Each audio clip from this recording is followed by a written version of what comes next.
Bueno, buenos días para todos y todas.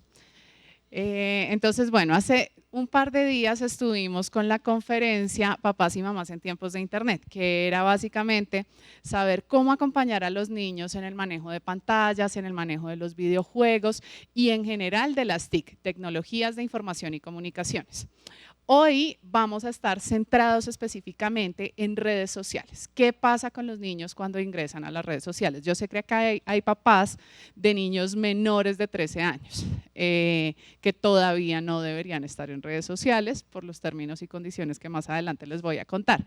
Sin embargo, es bueno que sepan esto porque usualmente cuando yo hablo de redes sociales con los papás de adolescentes, lo que me dicen los papás de adolescentes es: esta información nos debió haber llegado hace 4 o 5 años para poder prevenir, para poder prepararnos y para poder organizar todo en casa de manera que cuando nuestros hijos ingresen a redes sociales todo esté preparado. Esto no quiere decir que los que tienen hijos que ya están en redes sociales ya para qué vinieron a la conferencia, no, también van a aprender un montón. Les voy a dar unos tips que les van a servir mucho. Tenemos una parte de la conferencia que es como muy teórica y otra parte que tiene cosas muy prácticas, donde van a poder escanear códigos en la presentación, van a poder llevarse enlaces donde van a encontrar información de interés sobre las redes sociales y su funcionamiento. Entonces, pues preparen la cámara del celular. ¿Listo? Entonces, bueno, arrancamos. ¿Qué es lo que vamos a ver hoy? Vamos a ver las redes sociales y qué es lo que debemos saber alrededor de las redes sociales. Vamos a ver si existe algún riesgo asociado con el uso de redes sociales y vamos a ver cómo podemos enfrentar esos riesgos y tomar el control para manejar estos espacios digitales de una manera adecuada con nuestros hijos. Y al final cerramos con algunas preguntas. Creo que podríamos hacer preguntas a lo largo de la conferencia, entonces si a alguien le surge alguna pregunta, levantan la mano. Si yo veo que estamos colgados en tiempo y no nos alcanza el tiempo para preguntas, cerramos preguntas y las pasamos todas para el final. ¿Les parece? Entonces, bueno, para arrancar, ¿qué son las redes sociales y qué es lo que nosotros debemos saber alrededor de las redes sociales? Quiero comenzar con este que es un video del Ministerio TIC donde nos explican muy rápidamente el tema. Vivimos en un mundo en red, conectados en todo momento. ¿Pero sabes qué son las redes sociales? Es común pensar que Facebook, Twitter o Instagram son redes sociales, pero no lo son. Una red social es la unión de varias personas que actúan como nodos de comunicación y generan conexiones al compartir información. Pero entonces, ¿qué son Facebook, Twitter o Instagram? Son plataformas digitales que facilitan que las conexiones y la información que se genera entre las personas de una red social se expandan, articulen y creen lazos de cooperación. Son estas plataformas en las que nos apoyamos desde el entorno digital para movilizar ideas, iniciativas e incluso articular acciones en pro de causas solidarias. Ya sabes que formas parte de una red social. Ahora aprovecha las plataformas sociales digitales para fortalecer tu red de amigos, compartir intereses y producir contenidos que la potencian. Bueno, entonces este tema de las redes sociales nace con la web 2.0. Imagínense que Internet ha tenido o tiene como 3 fases hasta ahora. La primera fase es la web 1.0. En la web 1.0 se conectaban equipos con equipos a través de redes de Internet. Esta es la web que sonaba. ¿Ustedes se acuerdan que antes cuando uno se iba a conectar a Internet ponía el cable y sonaba un pito? Que cuando uno se estaba conectando, yo me acuerdo que habían incluso unas tarjetas prepago que uno metía un codiguito y esperaba, y esto tenía como toda la mística del ruidito este que hacía el computador. Esa es la web 1.0. Ahí solo se transmitía información de un computador a otro a través de redes de Internet que comparten datos. Luego llegó la web 2.0, que es la más familiar para nosotros. Esa es la web de los smartphones y de las redes sociales. Entonces, en esta web 2.0, personas comparten información con otras personas y se conectan con otras personas a través de dispositivos conectados a Internet. Entonces, ese es el momento número 2. Pero va a haber un momento número 3, de hecho ya está el momento número 3, que es la web 3.0. En la web 3.0 lo que pasa es que todo está conectado a Internet. Entonces, en la web 3.0 están los Hot Wheels que se conectan a Internet, las Barbies que se conectan a Internet, el carro, la estufa, la nevera, todo lo que se conecta a Internet. Entonces, por ejemplo, la web 3.0 es la web de una noticia que vi hace unos días. Un señor hizo su casa inteligente. Entonces, todo en su casa se conectaba a Internet. Y resulta que se quedó encerrado en la cocina porque dejó el celular en su habitación. Se quedó encerrado, no había nadie en su casa y pidió auxilio, pueden buscar la noticia, pidió auxilio enviando un tuit desde la nevera que estaba conectada a internet. Entonces él decía, me quedé encerrado en la cocina, este tuit lo estoy enviando desde la nevera, por favor alguien venga a rescatarme que no puedo salir de la casa. Entonces eso pasa con la web 3.0. La web 3.0 además es una web que hace muchas cosas por uno, es la de los asistentes inteligentes tipo Alexa, tipo Google Home, la web de Siri, esa es la web 3.0. Eso tiene unas ventajas y tiene unas desventajas. La ventaja es que uno tiene un asistente que le va a estar recordando todo. Si uno activa Siri o el asistente de Google en su celular, todo se lo va a estar recordando. Entonces, por ejemplo, si yo iba a salir esta mañana, el asistente me podía decir, Viviana, hay trancón en la autopista, vete con más tiempo. Ese tipo de cosas las hacen los asistentes que uno dice, bueno, está súper chévere, me gusta. Pero también es importante entender que para que el asistente pueda hacer todo eso, necesita saber mucha información de mí. Muchísima. Entonces necesita saber mis rutinas, mis desplazamientos, todo lo que yo hago, conocer todos mis contactos, conocer toda mi información y eso pues digamos uno tiene que entrar a mirar si valen la pena esos servicios que nos están entregando por entregar tanta información de nosotros. Para que ustedes se hagan una idea, yo no utilizo Siri y no utilizo ningún asistente porque no me siento tranquila con toda la información que les estoy entregando. Pero eso, como les digo, corresponde a cada quien decidir si lo hacen o no. Sobre todo, ¿qué debemos tener en cuenta cuando hablamos de redes sociales? Las redes sociales son un servicio gratuito. Es un servicio que nadie nos cobra. Yo creo que ninguno de ustedes ha pagado nunca por tener Facebook o por tener WhatsApp, salvo el plan de datos. Pero uno no paga por poder hacer llamadas en WhatsApp, por ejemplo, esas llamadas son gratis. Resulta que cuando un servicio en internet es gratis, es porque el producto no es ese servicio que nos están prestando, sino somos nosotros mismos. Estamos entregando nuestra información, nuestros datos, nuestros gustos e intereses y con esa información es que estas plataformas ganan dinero y monetizan, digamos, su negocio. De esa manera es que consiguen recursos. De ahí es donde ha sacado la plática Mark Zuckerberg. Es de ahí. Entonces es importante que nosotros tengamos muy en cuenta eso, porque a la hora de estar en redes sociales nosotros empezamos a dejar mucha información y debemos ser precavidos con esta información que dejamos, pero sobre todo debemos ser conscientes que cada una de estas cosas que yo hago en internet, alguien la está monetizando, alguien la está rastreando y está quedando guardada en algún lado. Si somos conscientes de eso, vamos a poder hacer un manejo mucho más tranquilo. Entonces, bueno, ¿cómo se utilizan las redes sociales en Colombia o estas plataformas de interacción social, como nos dice el Ministerio TIC? Estas cifras que ustedes ven acá son del Observatorio de E-Commerce de Colombia del año 2018, de un estudio que hizo Tigo UNE también en el año 2018. Entonces nos dan unas cifras para adultos y otras cifras para niños. ¿Qué encontramos con los adultos? La mayoría de adultos utilizan Facebook en Colombia. Se dice que la penetración de Facebook con las personas que están conectadas a internet es casi del 100%. Tenemos 45 millones de personas y 31 millones de personas están conectadas a internet con acceso a alguna red social. Entonces acá casi que todos estamos conectados. Y digamos que con los niños lo que pasa es que se estima que hay unos 11 millones de niños y 8 millones de ellos están conectados o tienen acceso a internet en algún momento.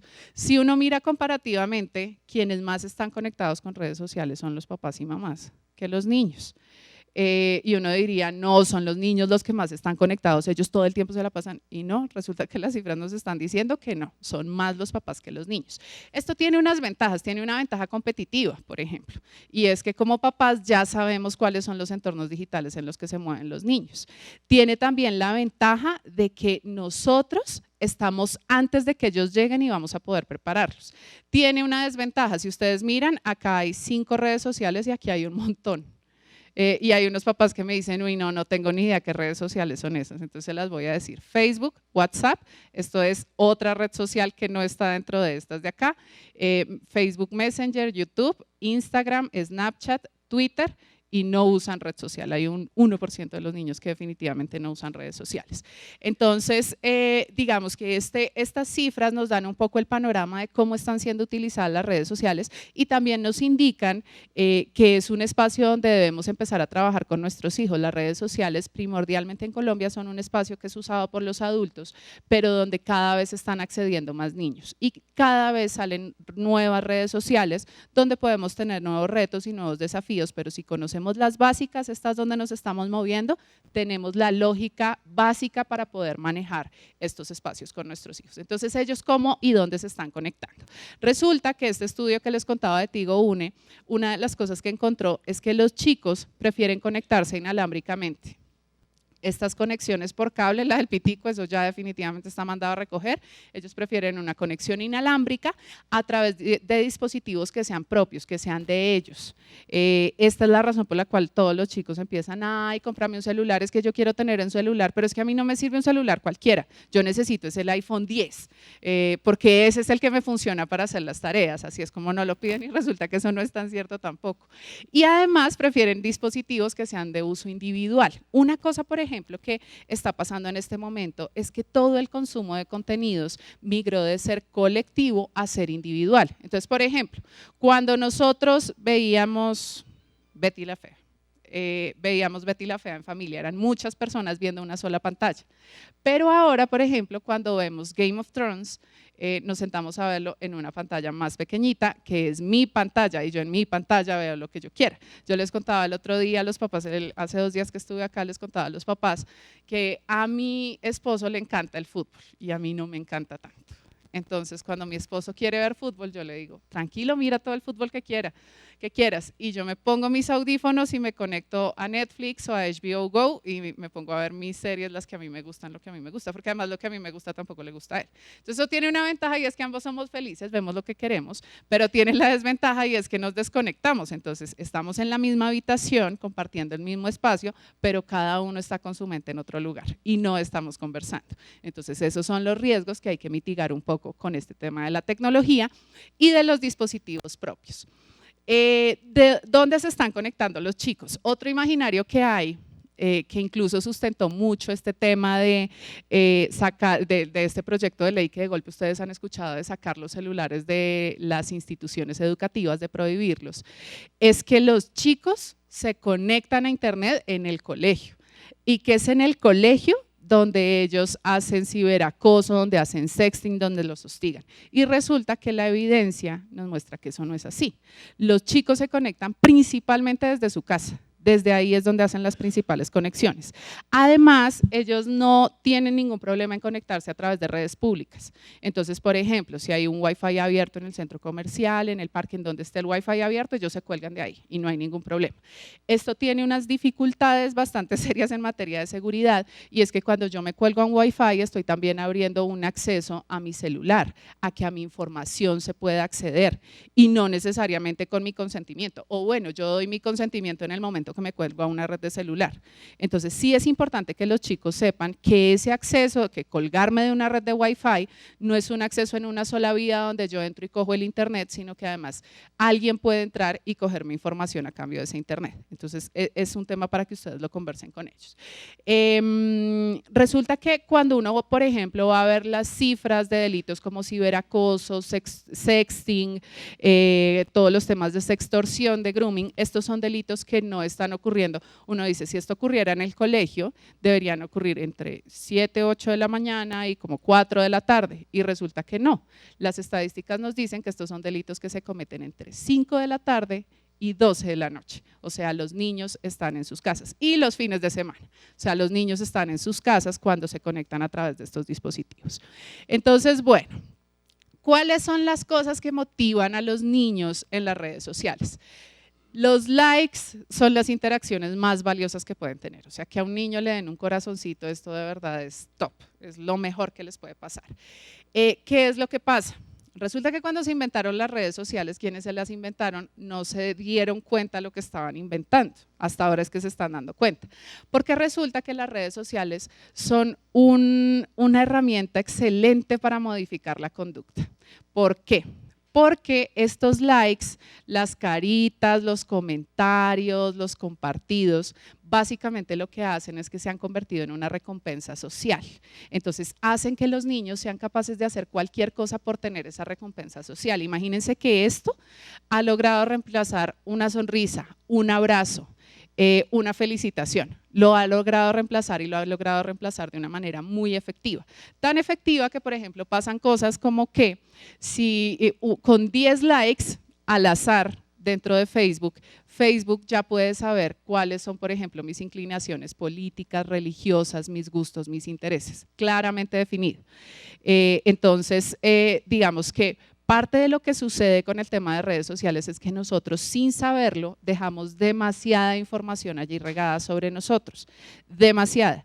Y este tema de que los likes sean las interacciones más valoradas por los niños empieza a tener un fuerte impacto, sobre todo en su socialización, porque entonces empezamos a tener niños que prefieren interacciones virtuales a interacciones reales, que prefieren recompensas sociales virtuales a recompensas sociales reales. Y no es porque sean unas mejores que otras, es simplemente porque estas son más familiares que las reales. ¿Listo? Entonces, digamos que en esta medida, por eso es importante empezar a establecer un equilibrio entre la conexión de los niños a través de redes sociales, la interacción social que ellos hacen a través de estos medios y la interacción real. Deberíamos privilegiar la interacción real, ya que la interacción por redes sociales la pueden hacer en cualquier momento.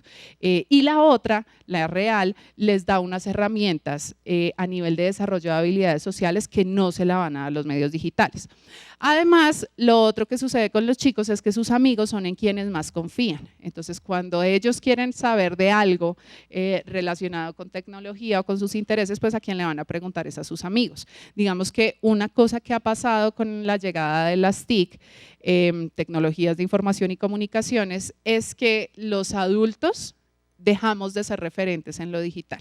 Entonces, cuando uno era niño y quería amarrarse los zapatos, uno iba donde el que sabía, quien sabía pues era el papá, y el papá era el que le enseñaba a uno. Pero ahora si uno quiere aprender a crear videos y montarlos en YouTube, pues el papá no sabe, entonces me toca preguntarle a alguien que sepa. Entonces, o le pregunto a internet o le pregunto a mis amigos que ellos sí saben, o a un youtuber que ellos sí saben. Entonces, ¿qué es lo que los motiva adicionalmente? Esto que ustedes van a ver, encuentran acá, los motivadores de los niños más hacia los 14 años, los más pequeñitos, y acá más hacia los 18 años. Entonces, respecto al tema de motivaciones, lo que les interesa a los más pequeñitos es que los grandes los tengan en cuenta. Que un influenciador, por ejemplo, le dé like, o que, por ejemplo, los chicos más grandes del colegio estén atentos a lo que ellos publican y les den like a sus publicaciones. Y hacia los 18, ellos lo que quieren es ser más influenciadores. ¿Qué es lo que ha pasado? Cada vez más los niños quieren ser youtubers. Yo no sé si a ustedes ya les ha pasado que les empiezan a decir, es que yo quiero ser youtuber, ayúdame a montar un video, ayúdame a editar, yo quiero aprender eso. Entonces, eso es el camino para convertirse en influenciadores. Muy probablemente, si ustedes los impulsan ahorita para que sean youtubers, ellos van a cumplir este sueño a los 18 de ser influenciadores digitales. Respecto a las necesidades, hacia los 14, cuando son más pequeñitos, tienen una necesidad de autodefinición. Esto es básicamente ponerse ellos o poner su nombre en internet. Que internet sepa quiénes son ellos, qué es lo que les gusta, cómo es que postean, quiénes son sus principales influenciadores, cuáles son sus principales gustos. Y hacia los 18 años es más afirmación. Entonces aquí ellos están como contando, hola, mira, yo soy fulanito y me gusta esto. Acá ellos ya llegan firmes a decir, es que este soy yo y así es como me veo en internet. Y respecto a los gustos, cuando son más pequeñitos les gusta como todo el tema del fútbol, esto funciona sobre todo con los niños, el fútbol, los amigos, y con las niñas es más música e influenciadores. Y hacia los 18, para los niños y las niñas sigue siendo muy parecido, pero lo que entra en el panorama son las fiestas y la música, digamos que empieza a cobrar mayor relevancia. Existen unas leyes y normas aplicables. Hay un mito que desde que está internet ha corrido, y es que como que no hay ley para internet. Ciberacoso no, es que no hay una ley de ciberacoso. Sexting no, es que en Colombia no hay ley de sexting. Y resulta que eso es un poco mentira, porque muchas de las conductas asociadas a este tipo de ciberdelitos ya están tipificadas en la ley. ¿Dónde están tipificadas? Están tipificadas en estas leyes que ustedes ven acá. Yo no voy a profundizar en ellas, pero sí es importante que les tomen una fotografía, porque si en algún momento ustedes tienen alguna dificultad, en estas leyes es donde van a encontrar el marco legal y regulatorio para actuar frente a situaciones que ocurran en internet.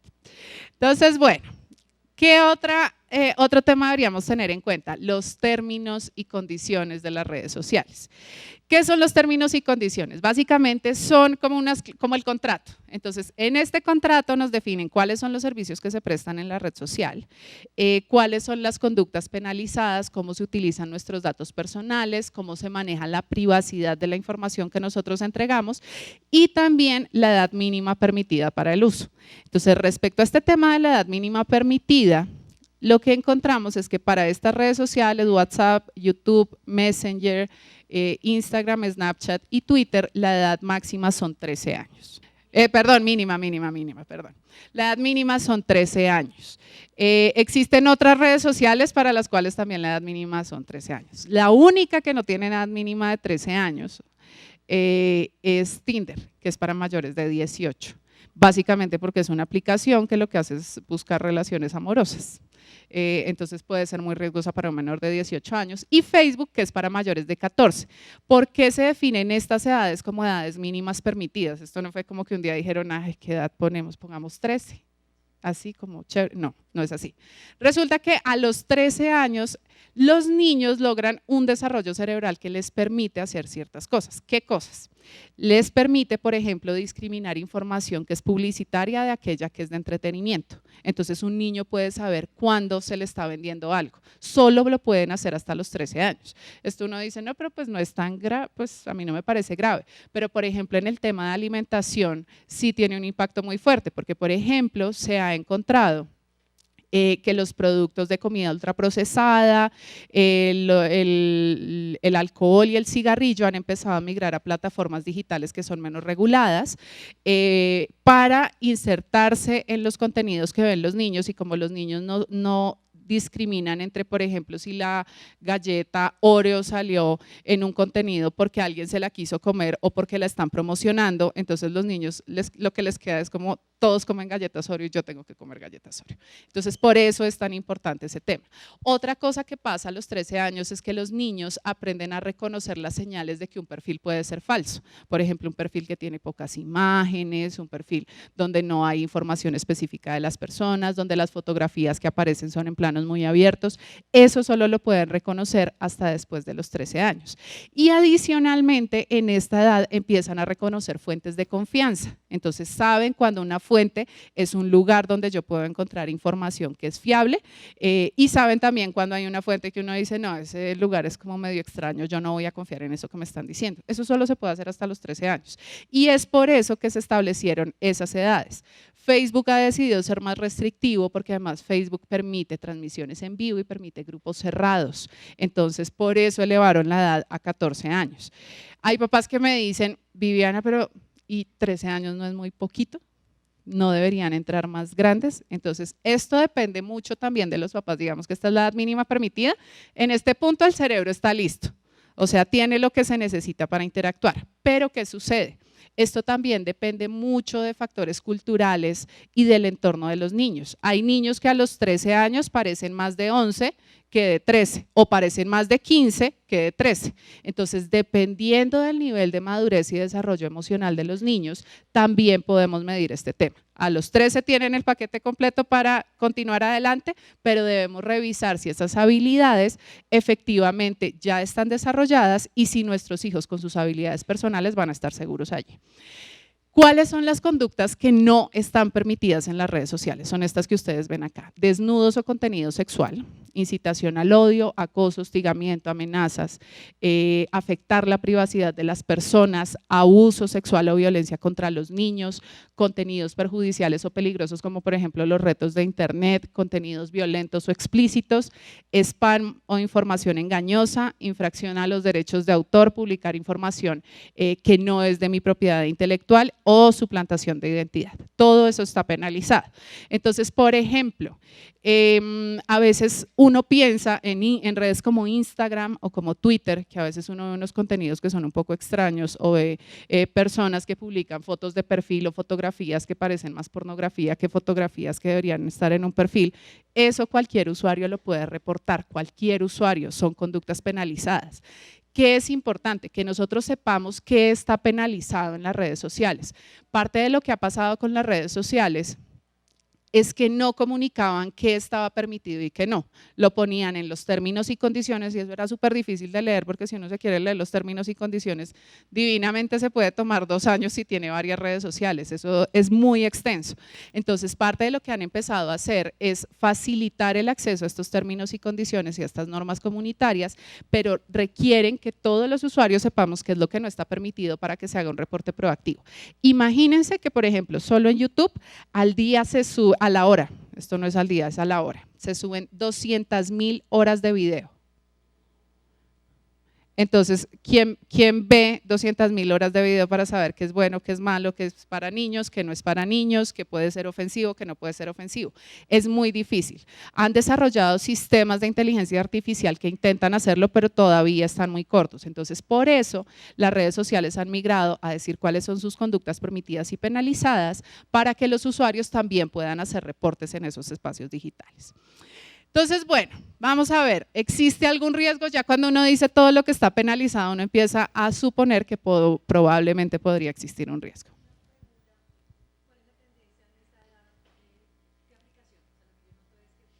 Sí, acá me están preguntando que cuáles son las tendencias de esta generación, porque se percibe que Facebook es más de nuestra generación y la de ellos es más como Instagram. Entonces, sí es así. ¿Qué es lo que pasa? Facebook es como esa fiesta aburrida donde uno no quiere estar, pero le toca ir porque le dijeron que le tocaba ir. Es eso, para los niños. ¿Por qué? Porque imagínense que Facebook lo que permite es la facilidad, primero, de conectarse con el círculo cercano de personas, pero además, cuando yo me registro en Facebook, puedo entrar más fácilmente a todas las redes sociales porque todas dicen, regístrate con Facebook. Hasta Spotify, que es o Deezer, que son las plataformas donde escuchan música, les queda mucho más fácil si se registran con Facebook. Entonces, están en Facebook, pero no lo utilizan. Tienen cuenta, pero no la utilizan. Lo que pasa es que casi todos tienen cuenta en Facebook. Y lo otro que pasa es que no debemos perder de vista que WhatsApp, Instagram y Facebook son todos del mismo dueño, pertenecen a la misma compañía. Entonces, la que más están usando en este momento, las que más están usando, eso varía también mucho dependiendo del colegio y de la ciudad, pero en Colombia las que más utilizan los niños son YouTube, Instagram, Snapchat y hay una que está entrando con mucha fuerza que se llama TikTok, TikTok es un mix de Twitter con YouTube. Entonces es como tuitear videos cortos, es como así que funciona. Pues para hacérselos fácil, pero esa está entrando con mucha fuerza, se está moviendo con mucha fuerza y o sea, como que comenzó a usarse mucho en Europa y ahorita en América Latina está tomando mucha fuerza. Entonces, bueno, vamos a ver si existe otra pregunta.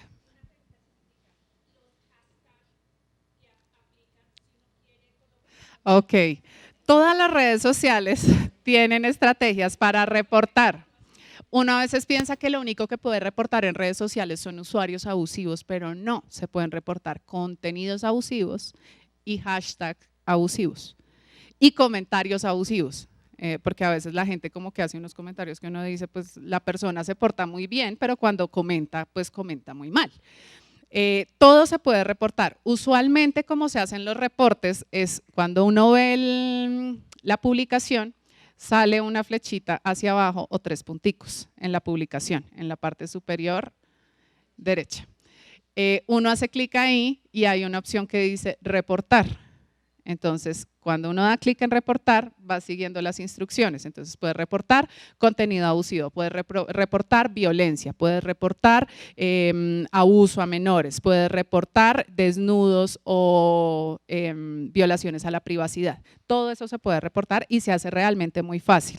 Funciona muy bien. Yo, por ejemplo, yo soy una reportadora. Sí, porque además trabaja en una línea de denuncia y este tema de los delitos en internet a mí me interesa mucho y he trabajado con los grupos de seguridad y confianza de las redes sociales. Entonces, cuando uno empieza a conocer todo esto, uno se empieza a dar cuenta que hay cosas que definitivamente no deberían estar y el asunto es que las dejamos pasar porque no sabemos que no deberían estar ahí. Entonces, cuando uno reporta, los tiempos de respuesta realmente de las redes sociales son muy buenos. Por ejemplo, en los casos de abuso o explotación sexual de niños, niñas y adolescentes es un tiempo de 24 horas.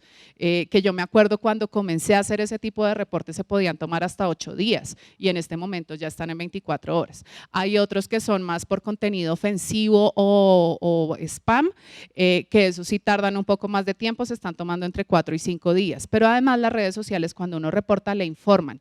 Y es importante que ustedes sepan que cuando uno hace los reportes, no van y le dicen al reportado como, oye, mira, Viviana te está reportando porque hiciste algo malo. No, ese reporte no le llega, o sea, eso no se lo dicen al usuario que fue reportado. Simplemente al usuario que fue reportado le dicen, oye, han habido unos reportes por contenido inadecuado o por uso inadecuado de la red social, por favor, actúa frente al tema. O si ya es una cosa súper grave, te bloqueamos la cuenta o te bloqueamos el contenido que publicaste.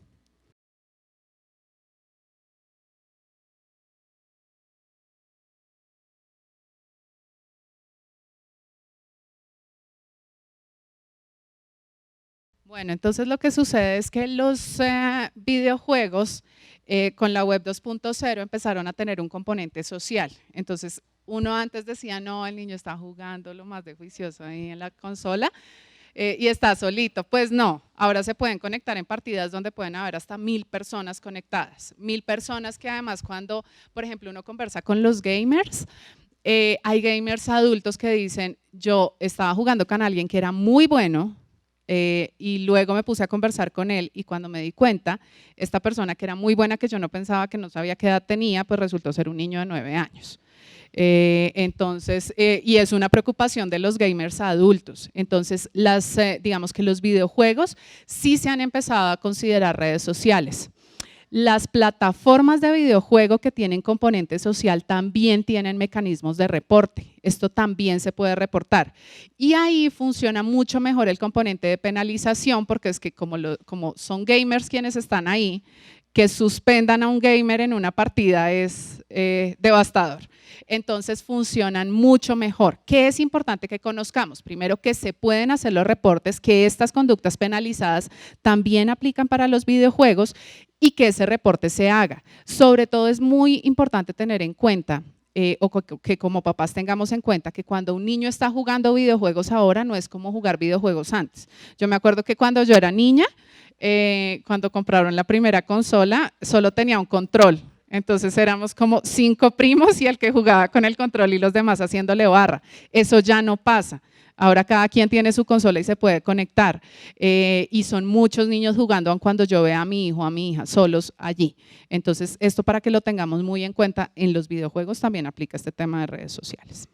Entonces, bueno, pasemos a los riesgos. ¿Cuáles son los factores que se han detectado como riesgosos para este tema? Uno es el equipamiento temprano, entregarles a los niños antes de tiempo tecnología que fue creada para adultos.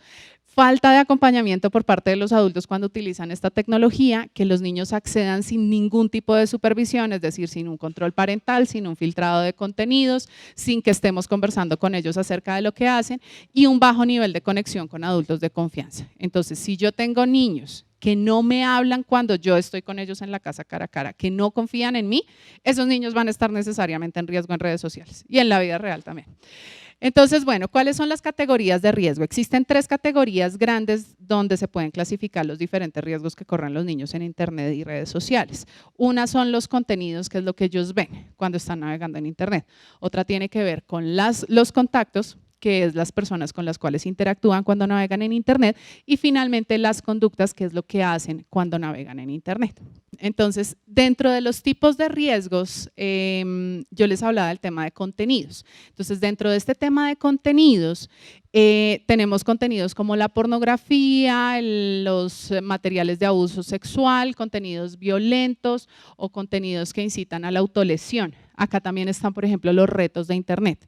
Entonces, estos contenidos, porque pueden ser riesgosos para los niños, principalmente la pornografía o los contenidos o materiales de abuso sexual, son riesgosos para los niños porque cuando un niño lo ve, asume que esta es la manera normal de comportarse, que es un comportamiento socialmente aceptado y que es lo que la gente hace normalmente, porque salió en una pantalla.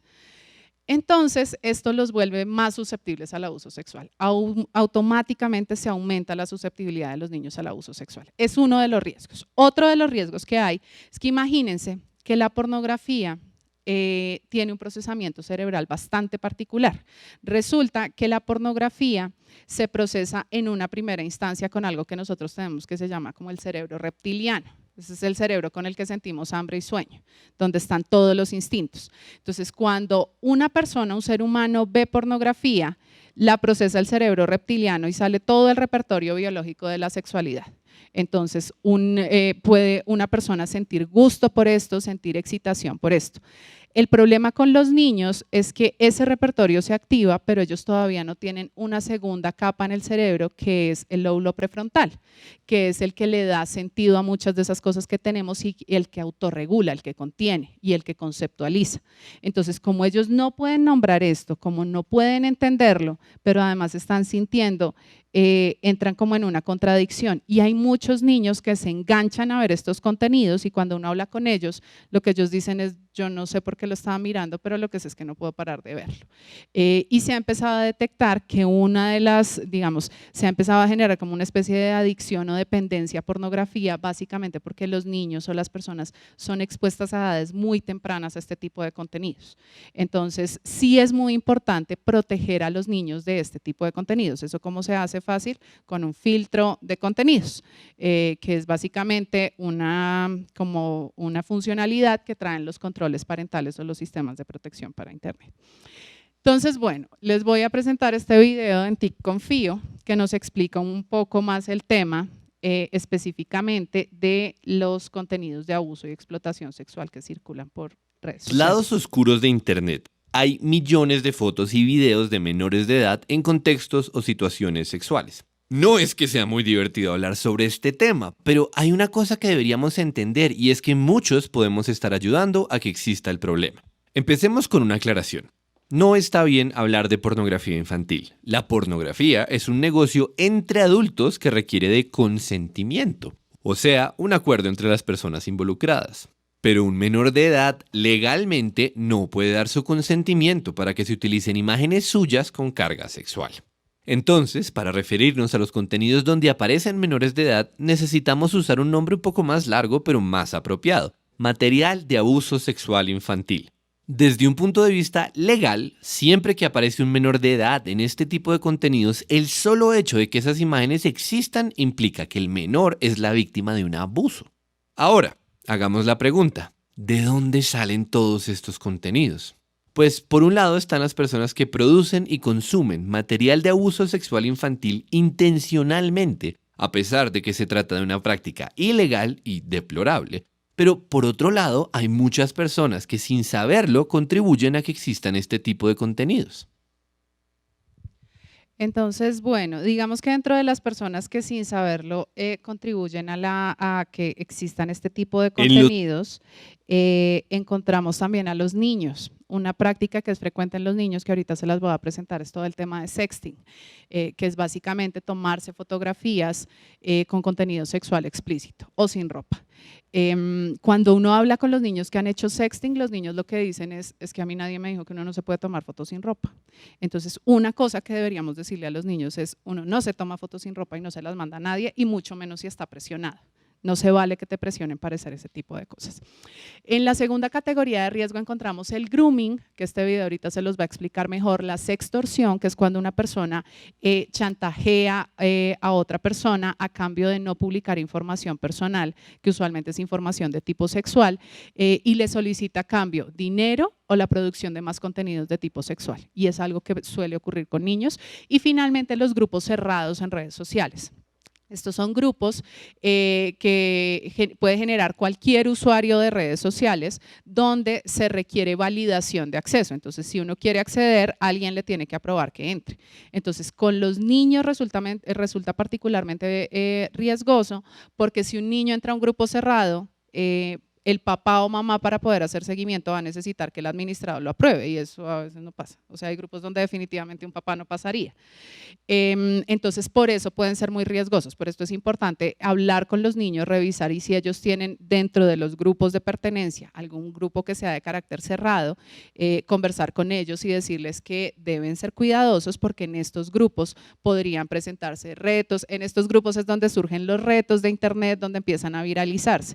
Entonces, hay que tener conversaciones con ellos relacionadas con precaución respecto a los contactos que reciban a través de estos grupos y sobre todo acerca de que si ellos reciben un contacto de alguien del grupo, ese contacto no es un conocido suyo, es un desconocido, que un conocido es una persona a quien si yo veo a los ojos puedo saludar porque sé quién es y no un contacto que agregué por internet. Eso es importante hacérselo saber.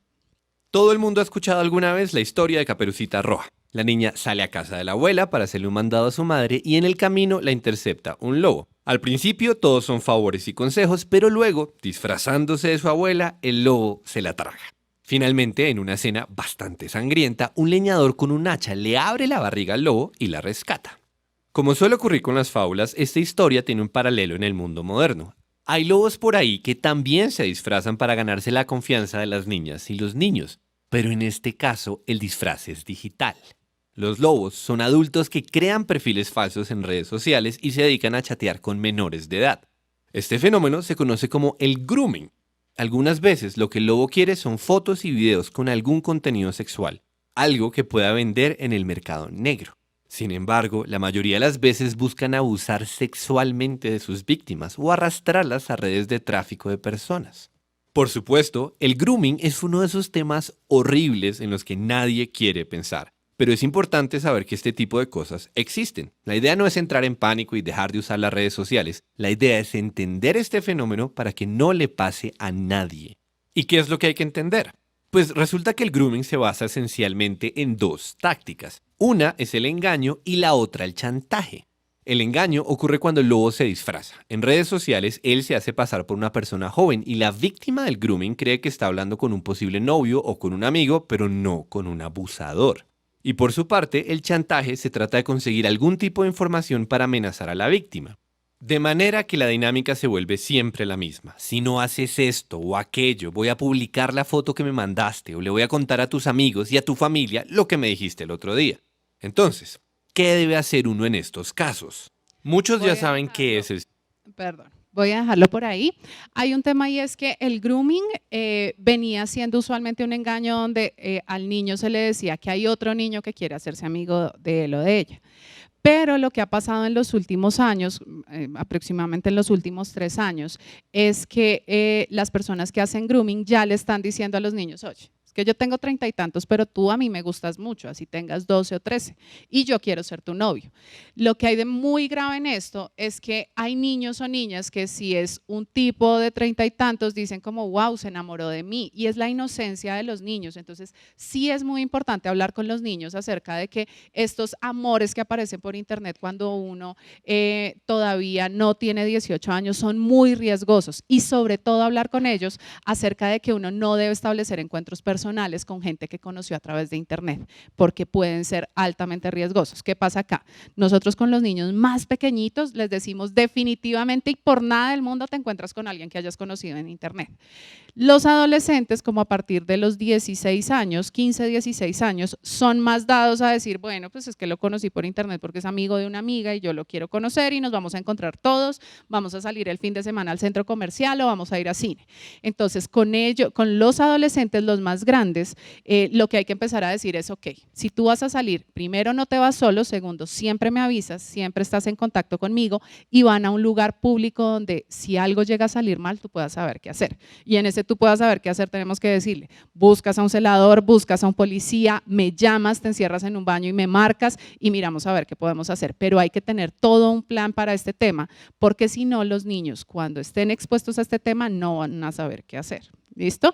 Y van a estar expuestos, o sea, usualmente, y hay algunos contactos que podrían no ser riesgosos. Yo he conocido niños que, por ejemplo, esto pasa mucho en los colegios que son femeninos o masculinos, entonces las niñas de un colegio quieren hacer amigos niños de un colegio masculino y deciden encontrarse y hacen como un intercambio colegial de fin de semana.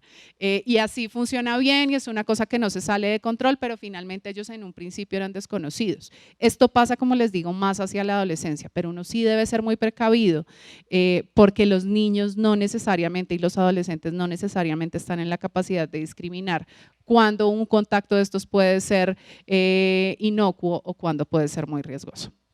Ya para finalizar con los temas de riesgo, hay unas conductas que son bastante riesgosas. Acá encontramos el ciberacoso, que ahorita se los explica el video, la ciberdependencia, que es cuando una persona se engancha con el uso de redes sociales. Esto no es como un síndrome, no funciona como la adicción a las drogas que ya está catalogada en los manuales diagnósticos y estadísticos de enfermedades mentales que usan los psicólogos. Todavía no está, no aparece en ningún manual. Hay uno parecidito que es la adicción a los videojuegos que está documentada, que ya hay casos documentados, pero de ciberdependencia no hay. ¿Qué es lo que sucede? Que sí se han detectado conductas relacionadas con que los niños se enganchan con las redes sociales y no se pueden despegar. Entonces, ¿qué es muy importante acá? Si ustedes ven que un niño desplaza otras actividades de su vida que son importantes por estar conectado, hay que poner límites. Hay que poner límites de horario. Si un niño deja de dormir, deja de compartir con amigos, con la familia, deja de comer por estar conectado, con redes sociales, con videojuegos, con internet, hay que decirle, mira, vamos a tener unos tiempos para estar conectados, acá nos desconectamos a tal hora y lo siento, pero se desconectan. Y ser muy consistentes con esa norma porque es un niño que está teniendo dificultades para desconectarse. Está el sexting, que ya se los expliqué, y hay unos temas con privacidad y suplantación que están relacionados con niños que son muy buenos en el manejo de tecnología y deciden hacer travesuras, como por ejemplo entrarse al sistema de notas del colegio y cambiar las notas para todos, o entrarse a los historiales académicos y cambiar las fotos de todos los alumnos. Entonces uno dice, bueno, sí, son travesuras, muy chistosos los niños, pero resulta que eso en Colombia es un delito que se llama acceso abusivo a sistemas informáticos. Entonces, sí es importante que nuestros hijos sepan que este tipo de conductas son un delito, porque en Colombia ya hay niños que están en procesos de sistema de responsabilidad penal adolescente por sexting, por ciberacoso y por suplantación o acceso abusivo a sistemas informáticos. Muchos ya saben qué es el ciberacoso, pero digámoslo otra vez y digámoslo bien claro. El ciberacoso, ciberbullying o cibermatoneo, como lo quieran llamar, ocurre en redes sociales cuando muchas personas, a punta de chistes, fotos, comentarios, atacan directamente a alguien de forma repetitiva, hiriente o amenazante. Los abuelos de nuestros abuelos ya se juntaban para molestar a alguien y eso siempre ha sido peligroso, pero esta vez hay algo diferente, la magnitud. Lo que antes pasaba entre los vecinos de la cuadra o los compañeros del salón, con las redes sociales puede pasar en todas partes y a toda hora. Además, puede involucrar a millones de personas. Entonces, bueno, con el tema de ciberacoso, ¿qué es lo que tenemos que tener en cuenta? El ciberacoso tiene como tres actores. Uno es la víctima, el otro es el agresor y los otros son los testigos. ¿Qué es lo que pasa? Que uno diría, en el ciberacoso quienes participan son las víctimas y de pronto los agresores. Entonces, si yo algún día me voy a enfrentar a una situación de ciberacoso, va a ser o porque mi hijo es la víctima o porque fue el agresor, pero resulta que no es así. Es casi absolutamente probable que alguno de sus hijos se haya visto envuelto en una situación de estas, porque resulta que en el ciberacoso pasa algo diferente a la intimidación escolar, que es de donde viene el ciberacoso. Resulta que en la intimidación escolar, si yo insulto a una persona, acá delante de todos ustedes se enteran ustedes y ya nadie más. Pero si yo hago ese insulto por internet, se va a enterar todo el mundo. A donde llegue esa publicación se van a enterar. Entonces el daño se hace más grave. Cualquier persona que comente, que comparta, que dé una reacción, esto vuelve a ser una nueva agresión que se le hace a esta persona. Es como si yo le dijera a alguien acá viniera y lo insultara y después cada uno de ustedes hiciera fila para insultarlo. Es igualito. Entonces, acá es muy importante, por ejemplo, enseñarles a los niños que cuando se ve una falta de respeto en internet o se ve una conducta abusiva en internet, es importante reportarla y es importante también ponerle freno, dar una desaprobación a ese tipo de conductas, ya que además está demostrado que lo más efectivo para frenar el ciberacoso es que haya una persona que diga, no estoy de acuerdo con eso y no me parece la forma de hacerlo.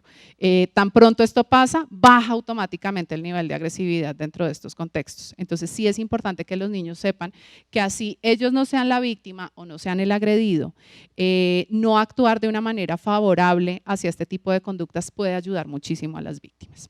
Entonces, bueno, ahora nos vamos ya para cómo podemos enfrentar estos riesgos y cómo podemos tomar el control de las redes sociales nosotros como papás y mamás. Entonces, lo primero, entregar tecnologías adecuadas para la edad de los hijos. Entonces, acá les traje de 9 a 14 años. También hay unas antes de los 9 años, pero esas si quieren verlas las ven en el video de la conferencia que fue hace 2 días.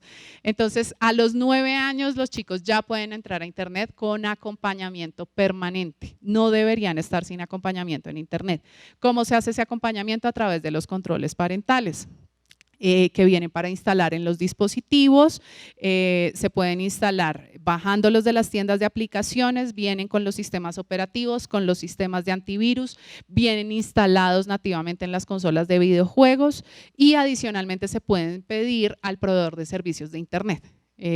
Si en algún momento ustedes quieren configurar un control parental y no saben cómo, entonces van a Google y ponen configurar control parental de y el nombre del dispositivo. Entonces configurar control parental de Xbox One, por ejemplo. Y ahí les sale un video tutorial paso a paso donde lo pueden hacer de una forma muy sencilla. A los 13 años pueden entrar a las redes sociales exceptuando Facebook y deben tener monitoreo permanente y a los 14 pueden acceder a Facebook y es el momento para regalar el primer smartphone propio. Entonces acá los papás hacen plop, porque todos ya tienen celular, todos los hijos ya tienen celular. Entonces, ¿qué es lo que sucede acá? Cuando uno va a permitir el acceso a redes sociales y a dispositivos, eso no es como, ay, sí, pues entra, ya tienes 13, dale con confianza. No. Eso debe ser un acceso condicionado, donde nosotros pongamos reglas y normas, porque cuando yo los dejo y les digo como ya cumpliste los 13, sigue adelante, ahí es donde se nos presentan los problemas. Y lo mismo con el celular. El celular es un dispositivo que compran ustedes como papás, que además ustedes como papás pagan el plan de datos. Entonces, eso a ustedes como papás les da el derecho a tomar decisiones acerca de cómo se utilizan esos dispositivos. Y si no quieren tomar la decisión, además, haberlo comprado y vivir en Colombia, a ustedes les da el deber, porque imagínense que la ley en Colombia dice que ustedes como papás son los primeros responsables de garantizar el cuidado y protección de sus hijos, incluso en internet, porque además internet ahora es reconocido por la política pública de niñez y adolescencia como un espacio donde crecen y se desarrollan los niños y niñas. Entonces, si no quieren, les toca, igual.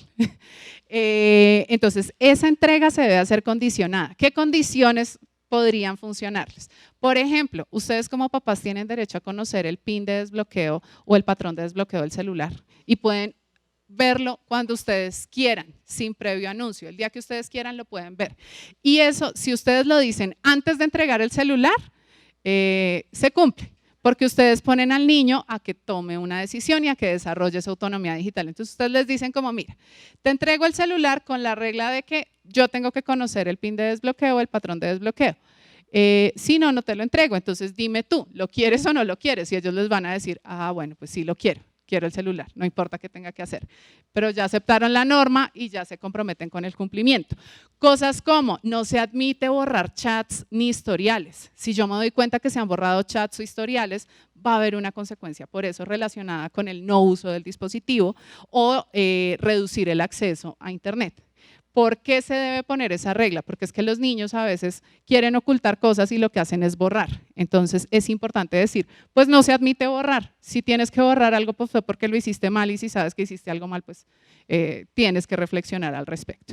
Y otra regla que debería haber respecto a todo el tema de entregarle la tecnología a los chicos, tiene que ver con que ustedes ponen las normas de en qué momento y en qué espacio se puede utilizar. Eso ustedes lo pueden hacer sin ningún problema. Y ahorita les muestro cómo se hacen esas reglas. Este es un video muy bonito que les explica el por qué se debe retrasar lo más que podamos el uso de dispositivos o pantallas con los niños. เกมเพียบเลย เอาเนี่ย นี่ซื้อให้ใครครับ ให้ลูก กี่ขวบแล้วครับ 5 อีก 7 ปีพี่ค่อยมารับนะครับ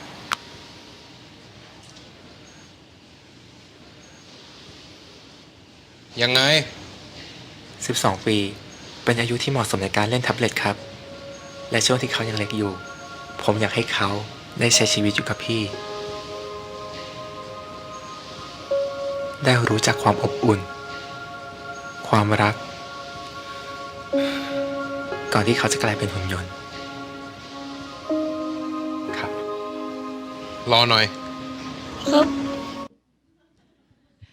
Entonces, este video fue un video que hicieron en Tailandia, una empresa distribuidora de tecnología, porque básicamente cada vez estaban llegando niños más pequeños o papás con niños más pequeños a comprar dispositivos. Nosotros usualmente pensamos que si les decimos a los niños que no pueden tener el dispositivo, ellos van a perder toda su vida social y nunca más van a volver a ser alguien en la vida. Y no, eso no pasa así. Así ellos no lo digan y nos digan, no, es que soy el único en todo el planeta entero que no tiene un celular, un iPhone 10. No, no pasa nada si no lo tienen. Nosotros crecimos sin el aparato y no pasa nada. Es más, para que ustedes se hagan una idea, los grandes gurús de tecnología de Silicon Valley que tienen hijos no les dan aparatos antes de los 16 años. Porque ellos saben qué es lo que hacen estos aparatos en los niños. Entonces, es importante que si podemos retrasar esa edad, la retrasemos en la mayor medida posible. Ya te doy la palabra. ¿Por qué? Porque cuando nosotros exponemos a los niños antes de tiempo a estos aparatos, les restamos tiempo a otras actividades que son fundamentales para ellos. Ellos en la niñez están desarrollando su cerebro, están haciendo un desarrollo cerebral que es un cerebro que los va a acompañar por el resto de sus vidas. Cuando nosotros ponemos una pantalla enfrente, frenamos su interacción con el mundo, su interacción con otras personas y eso interfiere en su desarrollo cerebral. Por eso no vale la pena exponerlos antes. Así ellos nos digan que no pueden vivir sin el dispositivo, sin el aparato, no pasa nada con entregarles un smartphone a los 14 años. Si antes de eso ustedes dicen, no, es que necesito comunicarme con él porque hay unos temas logísticos a la salida del colegio donde necesito definitivamente comunicarme, es mejor que compren un celular estándar, no tiene que tener el plan de datos súper abierto y que sea lo más limitado posible porque eso es lo que les va a permitir a ustedes tener cierto nivel de control hasta que ellos tengan la edad. Tampoco quiere decir como, ok, voy a ser restrictivo, celular hasta los 18 años. No, tampoco funciona así. Digamos que la idea es que ustedes deberían aprovechar antes de los 18 para que ellos puedan desarrollar todas las habilidades que necesitan y que a los 18 ya puedan estar seguros en los entornos digitales. Entonces, los 13 años, a mí particularmente 13, 14 años me parecen una edad razonable porque me dan casi que 4 años para poderlos estar acompañando antes de que cumplan los 18 y ya definitivamente tengan que estar solos. Entonces, pregunta por allí y pregunta por acá.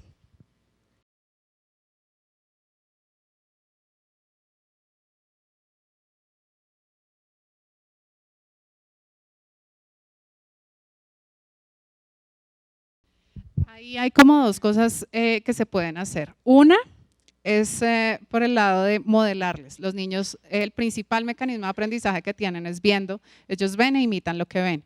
Entonces, si ellos ven que hay cosas interesantes para hacer cuando uno está desconectado, las van a hacer, porque ellos realmente lo que quieren es estar entretenidos y pasarla bien. Eso es lo que un niño quiere. Entonces, por ejemplo, abrir espacios para que ellos interactúen más de forma real que digital, fortalecer o fomentar estos espacios con los amigos, con la familia, pero de compartir real. Mis papás, por ejemplo, hacían una cosa o la siguen haciendo y es que a mí no me dejan entrar con celular al comedor a comer. No me dejan, no hay celulares en el comedor. Y eso es muy sencillo. Y a la hora de comer, los primeros días o las primeras veces fue una jartera porque todos éramos como, ¿y qué más? Pero muy pronto, casi como a la tercera vez que nos sentamos a comer sin teléfonos, ya comenzamos a conversar de otras cosas y a la hora de la comida uno habla de cómo le fue en el día, de qué espera para el día de hoy. Entonces ese tipo o sea, fomentar esos espacios sin pantallas es fundamental. Y lo otro es que podemos ayudar a nuestros hijos a desarrollar un pensamiento crítico relacionado con las pantallas. Muchos de los chicos que están dejando de usar redes sociales o que se están alejando de las pantallas lo están haciendo por temas de seguridad. Cuando uno va a mirar quiénes son estos chicos, son chicos que saben de seguridad, que conocen muy bien los entornos digitales y que por ese conocimiento han decidido tomar distancia. Entonces, por ejemplo, hay un libro súper chévere que lo consiguen en Amazon, que es de Jaron Lanier, que se llama 10 razones para cerrar tus perfiles en redes sociales inmediatamente. Se llama Jaron Lanier, se escribe Jaron Lanier, y se llama 10 razones para cerrar tus perfiles en redes sociales inmediatamente. Entonces, ese libro es un libro súper interesante. Jaron Lanier es un filósofo de internet. ha trabajado en todas las grandes startups en Silicon Valley cuando se han creado, trabajó en la conformación de Facebook, de Google, de YouTube, trabajó en Microsoft en todo el desarrollo de los sistemas de inteligencia artificial de Microsoft, y un poco lo que él hace es dar 10 razones de él como conocedor de tecnología por las cuales las redes sociales afectan la conducta y afectan la privacidad de los usuarios. Entonces ahí son 10 argumentos que si un niño se sienta a leerlos o un adolescente se sienta a leerlos, van a ponerlo a reflexionar, y es que nosotros lo que necesitamos no es que ellos hagan lo que nosotros les decimos, sino que desarrollen criterio para hacer las cosas de una manera correcta, que ellos puedan tomar esas decisiones. Un día nosotros no vamos a estar con ellos para que tomen las decisiones, si podemos ayudarlos a que tengan herramientas para tener ese criterio, eso es fantástico. Entonces son como 2 ideas que se me ocurren acá rápidamente. ¿Qué hacer entonces? Definir el plan familiar de uso de medios. ¿Qué debe haber definido en ese plan? Las zonas donde pueden haber y no pueden haber dispositivos, los horarios en los que nos podemos conectar, los medios o redes sociales en los cuales podemos estar. Una regla, por ejemplo, para ustedes debería ser: en esta casa nadie entra a Tinder antes de los 18 años. O sea, no se puede, punto, está prohibida, está vetada. Y algunas reglas de seguridad que se le deben decir a los niños para que puedan estar seguros. Estas reglas son: respetar a los demás,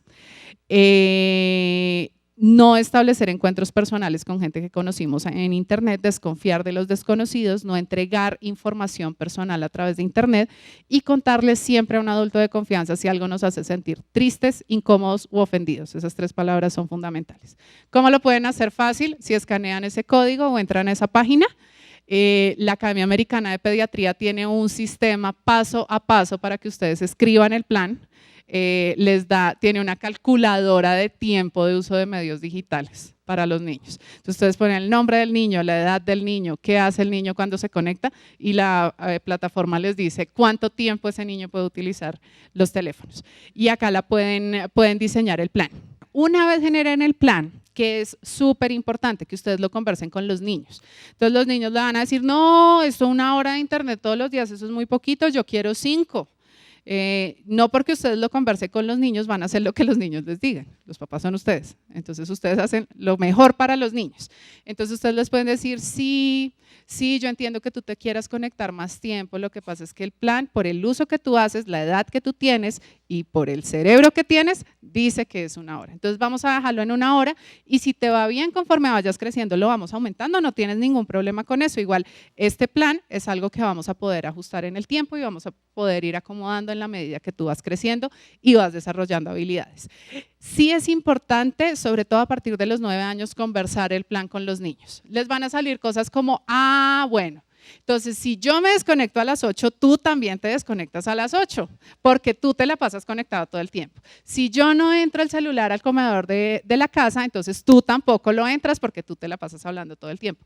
Y eso también nos ayuda a nosotros como adultos a no conectarnos tanto. Es importante conocer qué hacer frente al riesgo. Entonces, cuando tenemos un riesgo, sexting, sextorsión, cualquiera de esos que yo les conté, lo que hay que hacer es bloquear, silenciar y reportar. Estos son 3 funcionalidades que existen en redes sociales y que básicamente lo que nos permiten es actuar e informar que algo malo está sucediendo. Entonces, con este bloquear, silenciar y reportar hay un tema adicional, y es el de crear contraseñas seguras. Ese código, si ustedes lo escanean, pueden hacer un reto súper interesante con los chicos en la casa. Ustedes entran ahí y hay un sitio de Kaspersky, que es esta marca de antivirus, que básicamente les va a decir que pongan la contraseña que ustedes manejan en sus correos. Obviamente la contraseña no se guarda, es un sitio súper seguro. Entonces ustedes ponen la contraseña y el sistema les va a decir cuánto tiempo se demoraría un hacker con la tecnología actual en adivinar esa contraseña. Entonces acá la idea es que se demoren de 5 siglos en adelante. Entonces el que logre los 5 siglos tiene la mega contraseña. Entonces es súper chévere de hacer con los niños, porque comienza la competencia de la tuya en cuántos siglos es y la mía en cuántos años es, la mía solo en 5 minutos se puede adivinar, y cuando eso pasa entonces uno puede empezar a enseñarles a los niños cómo crear una contraseña segura, una que tenga fácil recordación, que tenga números y letras y caracteres especiales. Esas son como las recomendaciones. Lo otro, bloquear contactos indeseados. A esta no se las voy a decir una por una, pero lo general es: los 3 punticos o la flechita hacia abajo, hago clic y ahí me da a bloquear. Este es el paso a paso en estas redes sociales, que es donde se puede bloquear más fácilmente a contactos indeseados. Pero ya si ustedes hacen esto, ya van a saber intuitivamente cómo se hace casi que en cualquier red social, no necesitan conocerlas todas. El otro que tenemos, reportar, hacer reportes en las plataformas digitales. Entonces, nuevamente, 3 punticos o flechita hacia abajo y en lugar de seleccionar la opción bloquear, vamos a seleccionar la opción reportar. Entonces, acá los reportes usualmente se pueden hacer por diferentes motivos. Entonces, es importante que cuando nosotros vayamos a hacer el reporte, definamos el motivo más próximo a lo que nosotros queremos reportar. Si es acoso, si es contenido abusivo con niños, niñas y adolescentes, contenidos ilegales, retos que incitan a la autolesión, todo eso se puede reportar y vamos a recibir información. Deben estar logueados en la red social para poder hacer ese reporte. Y cuando ustedes hacen el reporte, la red social siempre informa qué pasó con el reporte. Entonces, como les digo, para los casos más graves se tardan entre 24 y 48 horas y para otro tipo de casos se pueden tomar entre 8 y 15 días, dependiendo del caso, depende mucho del caso, pero todo se puede reportar y todo se puede denunciar en las redes sociales. Y también uno puede reportar a las autoridades. Entonces, ¿qué es lo que uno puede reportar a las autoridades? Agresiones o comportamientos hostiles. Cuando, por ejemplo, hay amenazas de muerte, que eso suele pasar muchas veces, eso se debe reportar. Personas que hablan de forma sexual con menores de 18 años, que les muestran contenidos de tipo sexual a menores de 18 años o que solicitan encuentros personales a menores de 18 años, eso se debe reportar. No es mi problema como papá o mamá si quería simplemente conversar para saludar, si el contenido que le mostró se lo mandó por equivocación o si se querían encontrar solamente para conocerse y dieron un encuentro inocuo, eso no es mi problema. Si es con un menor de 18 años, este tipo de conductas se deben reportar a las autoridades. Y finalmente, personas que les dan regalos a los niños. Acá con el tema de videojuegos hay que tener cuidado porque esos regalos muchas veces están dados en los tokens o las moneditas que se utilizan en los videojuegos. Entonces, cuando empecemos a ver que un niño está feliz porque, ay, es que me pude comprar tal cosa y uno no le dio plata, pues hay que tener cuidado. Porque si les dieron, si hay alguien que les pueda estar dando este tipo de moneditas, eso no lo entregan de gratis, después les van a pedir algo. Entonces sí es muy importante tener precaución con este tema. Algunos temas para reforzar con los chicos. Las reglas de seguridad en línea, como les decía, respetar, desconfiar de los desconocidos, evitar compartir información personal y tener siempre un adulto de confianza. Esto es como lavarse los dientes, uno lo repite todas las veces que pueda. Y si puede repetirlo, lo sigue repitiendo una y otra vez. Porque la idea es que los niños internalicen estas reglas para que cuando algo malo suceda sepan cómo actuar, porque esto es lo primero que va a salir si lo aprendieron. Denme un segundo. Este video que les voy a presentar es un tema que es importante hablar con los chicos más o menos a partir de los 10 años y tiene que ver con compartir información que pueda ser ofensiva para otros o vergonzosa para otros, porque gran parte del problema que hay asociado, por ejemplo, con todo el tema de sexting y ciberacoso, se da porque las personas lo que hacen es compartir información y esto también aplica para ustedes como papás. Han habido colegios o han habido casos donde, por ejemplo, un niño hace sexting. Alguna vez me contaron un caso en un pueblito acá en Cundinamarca. Una niña hizo sexting, se enteró la orientadora y la orientadora decidió compartir la fotografía con un profesor. Luego esta fotografía era de público conocimiento de los profesores que además se lo compartieron a todos los papás y el pueblo entero se enteró de que la niña había hecho sexting. Entonces, cuando se encuentra este tipo de información y hay un menor de 18 años, esas fotografías son ilegales en Colombia. Portarlas, distribuirlas, almacenarlas, producirlas, descargarlas, cualquier cosa que yo haga con esas fotografías me hacen incurrir en el delito de pornografía con menor de 18 años o de uso de medios digitales para explotación sexual infantil. Entonces, este tipo de contenidos no se comparten, este tipo de contenidos se reportan con la institución educativa o con las autoridades, pero no deben ser una cosa que empiece a rodar en manos de todos. Si vemos que nuestros hijos lo están compartiendo, hay que hablar con ellos y decirles, ¿y si fueras tú el de la foto? ¿Te gustaría que lo compartieran con todos? Y este video se los va a explicar mejor.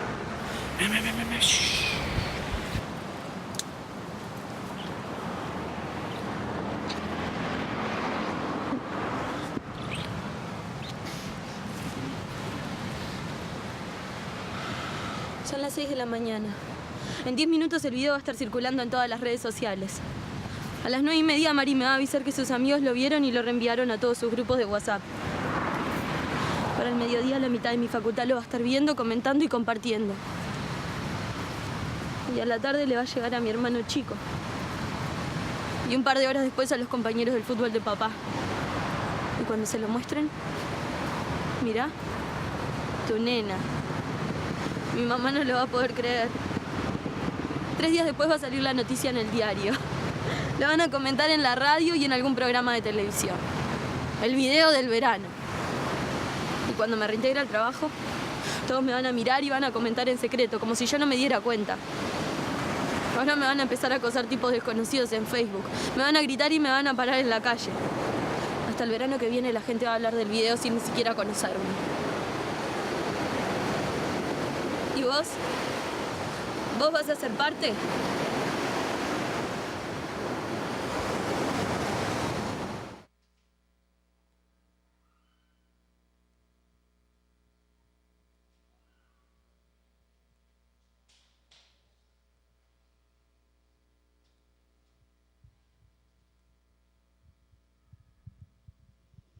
Bueno, este tema también, digamos que para ustedes como papás aplica en el caso de los retos de Internet, en el caso de los contenidos que se viralizan a través de Internet. Por ejemplo, hemos tenido casos en Colombia donde empiezan a viralizarse contenidos de videos o fotografías donde se muestran abusos a niños, no solo abusos sexuales, sino también abusos físicos a niños y niñas. La gente los comparte pensando en que, no sé por qué la gente piensa que compartiéndolo ese niño, alguien va a hacer algo por ese niño. El tema es que lo comparten con gente que no puede hacer nada, que simplemente sigue compartiéndolo. Si uno quisiera compartir este tipo de información con alguien, la comparte con las autoridades que son quienes pueden actuar. Usualmente cuando llegan este tipo de videos, que son videos donde golpean a un niño, donde abusan sexualmente de un niño, la gente se indigna demasiado y se aprovecha esta indignación para hacer ese tipo de contenidos virales, que es lo que es absolutamente lamentable, que en muchos casos, por no decir que casi que en todos los casos, estos niños que aparecen en estos contenidos son niños que ya han, digamos, llegado a las autoridades y cuyos derechos están siendo restablecidos. Entonces, en el momento en que esos contenidos se viralizan, todo el proceso de restablecimiento de derechos de esos niños tiene un reversazo, porque ese niño a partir de ese momento no va a ser Juan o María o Paula. A partir de ese momento el niño va a ser ese niño del que abusaron en un video en internet. Entonces, súper importante, si ustedes encuentran estos videos, esto no se comparte, esto se reporta a las autoridades. ¿Dónde se puede reportar? En los canales que les dije hace un momento, que ya, no sé si se los dije, me voy a volver. www.teprotejo.org o la aplicación Te Protejo, el CAI virtual de la Policía Nacional, la línea 141 del ICBF o el app a denunciar de la Fiscalía General de la Nación. Con el tema de retos de Internet es importante, yo sé que son súper llamativos y a veces son súper alarmantes. Hay uno que, por ejemplo, cada rato sale, yo desde que estoy trabajando en esto lo veo como cada 3 meses, que es el de unas pastillitas que venden, que regalan en los colegios y que son LSD y que se las están dando a todos los niños en todos los colegios y a todos los van a volver adictos. Pues no, esto es mentira, es un mito súper viejo que circula incluso antes de Internet. Entonces, acá que es muy importante, revisar ese tipo de información que nos llega y contrastarla en Internet lo podemos hacer súper fácil. Hubo, por ejemplo, una cadena que fue viral en un terremoto acá en Bogotá, donde hubo gente que se quedó toda la noche durmiendo en la calle porque supuestamente a las 11 de la noche iba a haber otro temblor. La cadena decía, el Centro Sismológico Nacional dijo que a las 11 va a temblar nuevamente. Más información y daban un enlace de la Universidad Autónoma de México. Cuando uno hacía clic en el enlace, ese enlace no funcionaba. Y además los temblores no se pueden predecir, eso nos lo han dicho hasta el cansancio, pero la gente se quedó a dormir toda la noche por fuera. Acá en Bogotá uno diría, pues si esto fuera en un lugar apartado donde no hay acceso a educación y a recursos, uno dice, bueno, pero fue acá en Bogotá. Entonces es importante no creernos todo lo que viene a través de las pantallas y siempre contrastarlo. ¿Esto cómo se contrasta? Cogen un pedacito de la frase o una frasecita de lo que les llegue y lo ponen en el buscador de Google y le ponen al final fake o engaño. Si les sale información relacionada con eso es porque es un engaño de Internet y no vale la pena compartirlo. Entonces, continuemos.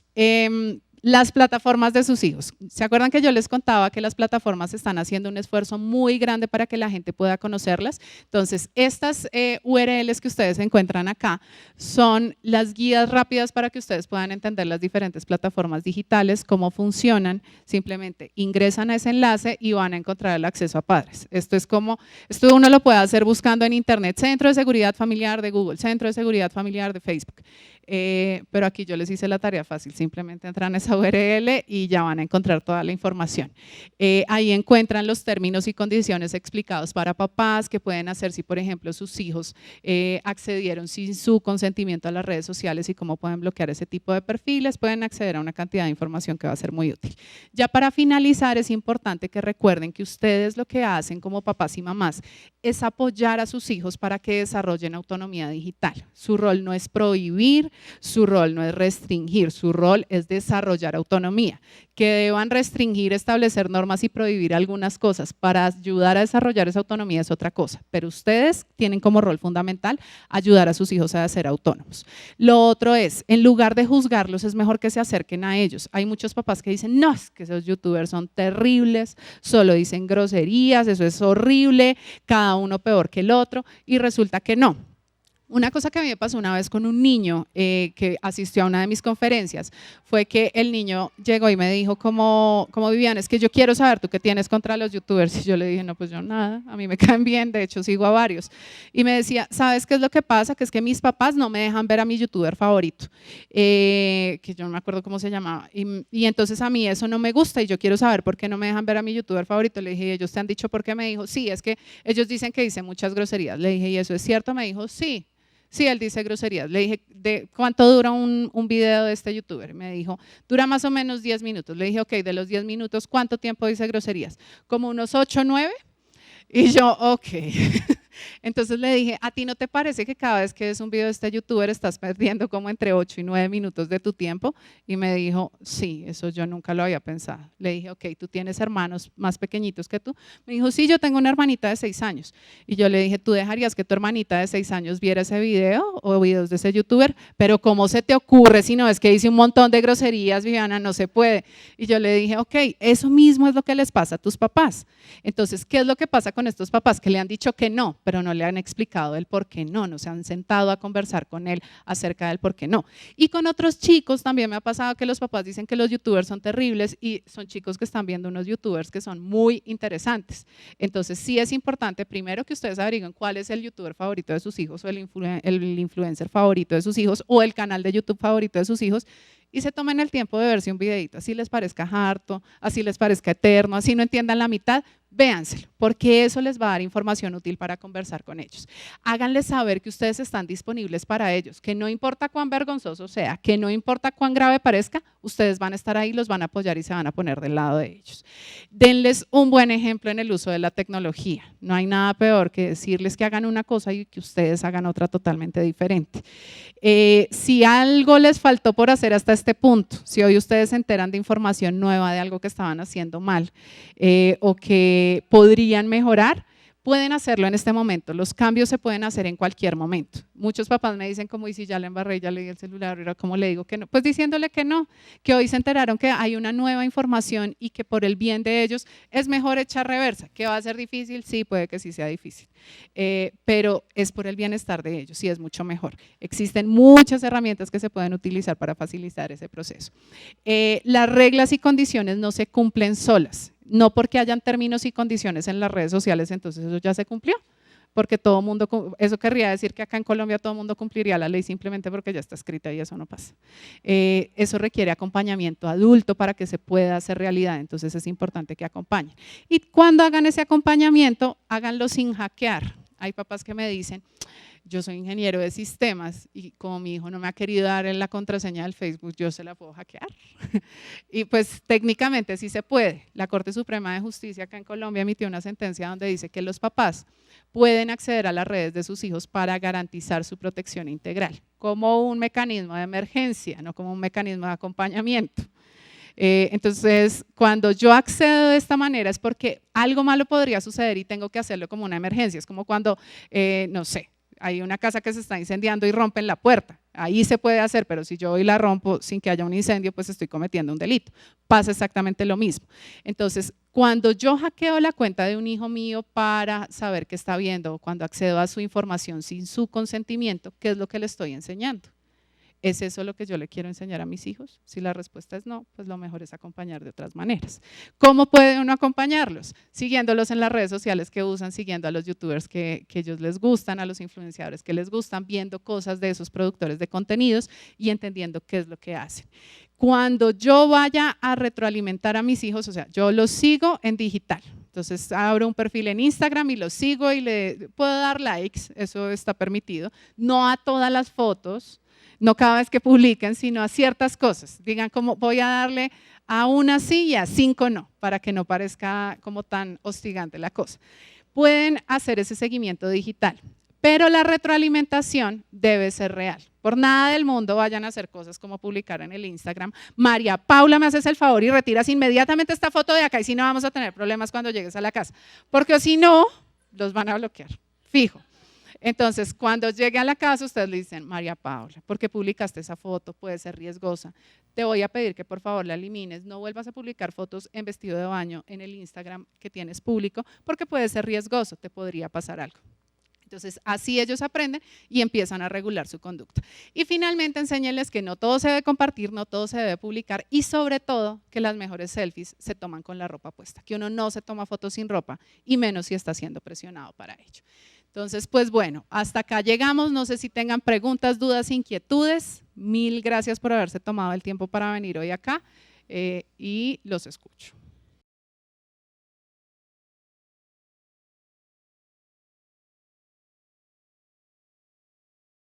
Okay. Acá les quiero hacer una pregunta. Cuando nosotros llegamos a la parte del riesgo, al final del riesgo, ¿ustedes cómo se sentían? O sea, en el último video de ciberacoso era como, ¿cómo se sentían? Asustados, ok. Cuando uno está asustado, uno no actúa, uno está asustado. Uno lo que está es viendo y dice como, miércoles, esto es terrible y ahora qué voy a hacer. Y cuesta mucho actuar. Entonces, yo por ejemplo he tenido solicitudes de colegios que me dicen, Viviana, tú no te puedes conseguir un policía ahí que venga, pero con uniforme y ojalá si viene con un arma, que venga con un arma y los asuste, pues yo lo podría hacer, pero no es, realmente no es lo que más funciona. Esto que yo vine a traerles hoy a ustedes es lo que ustedes como papás deben hacer. Hay otras personas que podrán hablarles a los niños, pero ¿qué es lo que pasa? Cuando se establecen este tipo de temas, tiene que haber algo que se llama consistencia de la norma. Entonces, cuando eres tú como mamá diciéndolo y luego un profesor lo dice y luego otra persona que llegó un día a dictarles a ellos una conferencia lo dice, eso da una consistencia de la norma. Aun cuando parezca que, como dice tu hijo, eso ya es de ruquitos y eso ya no es ya a mí no me toca, a ellos les va calando y les va quedando. Entonces sí es importante. Y todo esto que yo les dije hoy, igual así no les pongan cuidado, si ustedes se lo dicen, hace consistencia de la norma. En Colombia existe una estrategia que se llama TIC Confío, que trabaja específicamente con los niños. Esa estrategia ahorita está como arrancando por el cambio de gobierno, pero también conozco personas que trabajan específicamente con niños. Yo me he especializado en trabajar con papás, he trabajado algunas veces con niños, pero con quienes más cómoda me siento es con los papás. Pero si llegan a necesitar o quieren trabajar específicamente con los niños, también conozco personas que lo hacen en un lenguaje mucho más cercano a ellos, son mucho más jóvenes, son influenciadores muchos de ellos, entonces eso ayuda bastante a que se conecten. Porque estos mensajes sí definitivamente hay que dárselos y el mensaje se entrega totalmente diferente. Hay, por ejemplo, veces que me dicen es que yo quiero que hagas una conferencia con los niños y los papás al mismo tiempo y yo siempre les digo no hago esas conferencias así. Se puede hacer primero con niños y papás y luego hacemos un taller donde juntos trabajemos en un tema específico, pero no al tiempo porque los mensajes y los objetivos de aprendizaje son diferentes. Yo a ustedes les enseño cómo acompañarlos a ellos y protegerlos y a ellos les enseño cómo utilizar la tecnología de forma segura. Entonces las cosas que se les enseñan a los chicos son más retadoras, son como sentido como un amigo. Empecemos a pensar cómo se puede hacer esto de una forma segura, empecemos a pensar cuántos riesgos estás corriendo al seguir haciendo las cosas como las estás haciendo. Entonces es como lo que te puedo decir al respecto, ¿vale? ¿Alguien más?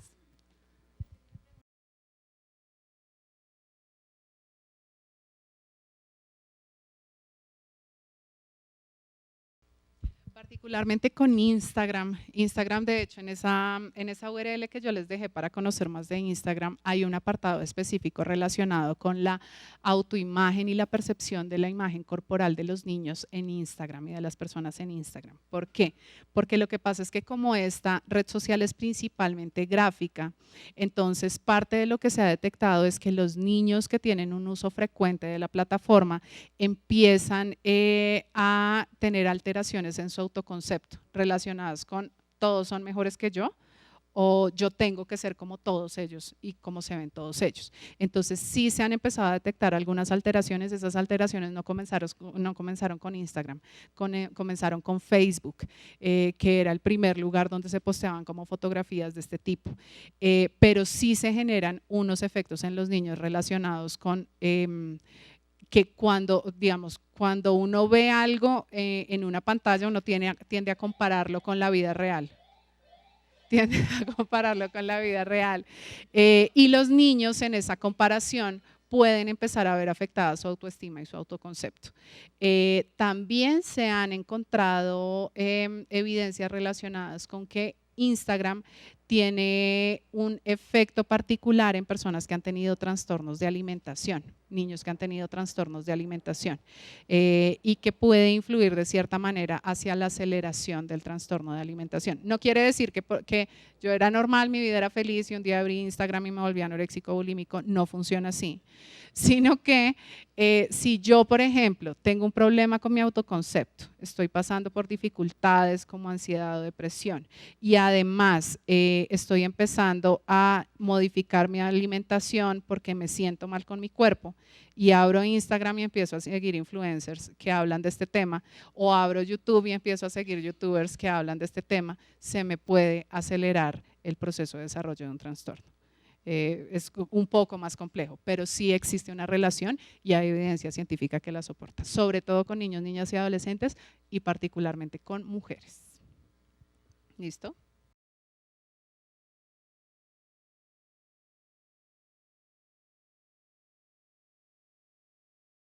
Este tipo de temas funcionan por acuerdos entre pares y en el grupo. Cuando uno ve a los papás tan preocupados porque es que en el colegio de mi hijo hay una presión tremenda por tener celulares, yo siempre me pregunto, pues, ¿quién generó esa presión? Fueron los mismos papás y son los que se sienten presionados.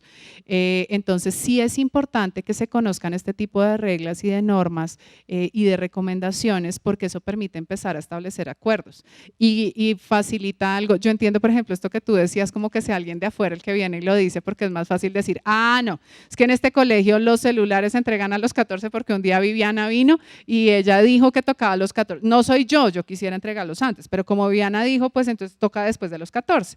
Entonces eso ayuda y facilita a muchas cosas y a que muchos cambios se den, pero sí es importante que este tipo de información sea de conocimiento de todos para que esos acuerdos se puedan dar. Sobre todo, lo que les recomendaría es, esta conferencia está quedando grabada, vamos a entregar la presentación y creo que la del hace 2 días la transmitieron por Facebook. Entonces, cuando esas discusiones se abran en los chats que ustedes tienen, manden la información y digan, es que en esta conferencia en el minuto tal lo que dice es tal cosa, entonces deberíamos hacer el acuerdo así, porque eso les ayuda a que esos acuerdos no sean tomados como por quién es el que más insiste o el que más lidera los grupos, sino que ustedes dicen, pues es una persona que basada en evidencia viene a decirnos que las cosas deben ser de una u otra manera.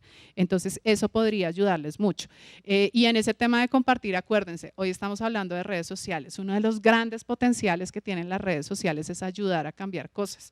Uno de los grandes hitos que tuvo, por ejemplo, en Colombia, Facebook, fue cuando se convocó la Marcha por la Paz, que fue la marcha más masiva que hubo en Colombia. Todo este tema que hubo en Egipto relacionado con la caída del régimen que los tenía ellos, que ahora se me olvidó cómo se llama, la primavera árabe. Toda la primavera árabe se dio basada en redes sociales y por movimientos de redes sociales. Entonces, cuando ustedes comparten esta información, los aprendizajes que tuvieron, pueden compartir las laminitas de la presentación si quieren con otros, eso va calando, eso va quedando en las personas. Lo que pasa es que tiene que ser un mensaje, pasa igual que con las reglas de seguridad, como lavarse los dientes. Hay que repetirlo tanto, hasta que la gente dice, ah, es que eso es así y punto. Porque todo esto hace parte de un cambio cultural y los cambios culturales toman mucho tiempo. En los que yo he estado, el que menos tiempo ha tomado 5 años, pero se puede lograr. Lo que pasa es que hay que ser consistentes y seguirlo manejando en el tiempo. ¿Listo? Entonces, bueno, creo que ya llegamos al final de nuestra conferencia. Mil gracias por haber venido, por quedarse hasta el final. Vale.